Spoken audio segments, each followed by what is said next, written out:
যাকে আল্লাহ রাব্বুল আলামিন কৃতজ্ঞতা স্বীকারকারী অন্তর দিয়েছেন, সে হচ্ছে পৃথিবীর ধনী মানুষ। চলতে ফিরতে উঠতে বসতে সবসময় আমরা আল্লাহ পাকের নিয়ামতগুলো স্মরণ করব এবং সবসময় বলতে থাকবো আলহামদুলিল্লাহ, বলতে থাকবো আলহামদুলিল্লাহ। আল্লাহুম্মা লাকাল হামদ হামদান কাসীরান তাইয়িবান মুবারাকান ফি কামা ইয়ানবাগি লিজালালি ওয়াজহিক ওয়া আযীমি সুলতানিক। আল্লাহ পাকের শুকরিয়া যে যত বেশি আদায় করবে, আল্লাহ পাক বলেছেন লা ইন শাকারতুম লা আযীদান্নাকুম, তোমরা আমার শুকরিয়া আদায় করো, আমি তোমাদের প্রতি আমার নিয়ামতকে বাড়াই দেব। ওয়া লা ইন কাফারতুম ইন্না আযাবি লাশাদীদ, তোমরা যদি আমার অকৃতজ্ঞ হও, জেনে রাখো আমার আযাব বড়ই কঠিন।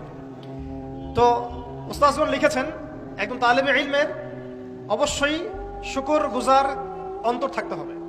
আমাদের উলামায়ে কেরাম করে কথাটা বারবার বলেন যে কলবুন শাকির, শুকর গুজার, কৃতজ্ঞতা স্বীকারকারী একটা অন্তর থাকতে হবে।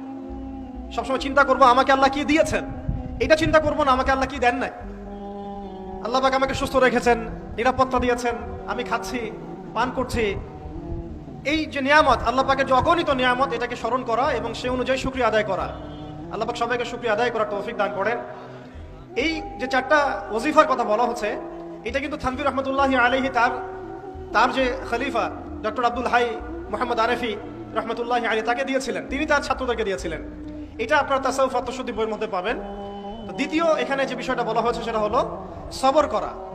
জ্ঞান অর্জন করতে হলেও সবর করতে হবে, আল্লাহকে পেতে হলেও সবর করতে হবে, দাওয়াত ও তাবলীগেও সফর করতে হবে, জিহাদের মাঠেও সবর করতে হবে। আমাদের ব্যক্তি জীবনে সবর থাকে, পারিবারিক জীবনে সবর, ব্যবসায় সবর, চাকরিতে সবর। যেটাই আমার মর্জির খেলাফ হচ্ছে তখনই সবর করতে হয়, আর এটা একটু কঠিন। এই কারণে আল্লাহ রাব্বুল আলামিন সবরের সাথে মাইয়াতের ঘোষণা দিয়েছেন। যে ব্যক্তি সবর করবে আল্লাহ তার সাথে থাকবেন ইনশাআল্লাহ। এই জন্য আল্লাহ পাক বলেছেন ইন্নাল্লাহা মাআস সাবিরিন, সবরকারীদের সাথে আল্লাহ পাক আছেন। এটা কঠিন, এই কারণে যখন মর্জির খেলাফ কোনো কিছু হবে তখন আমাদের আলেমগণ বলেন সবসময় পড়তে থাকা যে ইন্না লিল্লাহি ওয়া ইন্না ইলাইহি রাজিউন। এটা মাইয়াতের সাথে খাস দোয়া নয়, এটা শুধু মৃত্যুর সাথে খাস কোনো দোয়া নয়।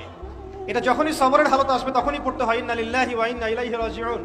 কারণ উলাইকা আলাইহিম সালাওয়াতুম মির রাব্বিহিম ওয়া রাহমা ওয়া উলাইকা হুমুল মুহতাদুন, এটা হেদায়েত পাওয়ার মাধ্যমও বটে এবং তাদের সাথে আল্লাহ পাকের রহমত আছে। তো শুকরগুজার অন্তর এবং সবরকারী অন্তর আল্লাহ পাক সবাইকে নসিব করেন, আমিন। 3 নম্বরে উস্তাদগণ বলেছেন তওবা, বেশি বেশি তওবা করতে বলা হয়েছে। চলতে ফিরতে উঠতে বসতে সবসময় আমরা আস্তাগফিরুল্লাহ ওয়া আতুবু ইলাইহি পড়ার অভ্যাস করি। যে যত বেশি তওবা করবে তার হৃদয় তত পরিচ্ছন্ন হবে, গুনাহ মাফ হবে। পরিচ্ছন্ন কলবের মধ্যেই আল্লাহ পাকের নূর এবং মারিফত নাজিল হবে ইনশাআল্লাহ।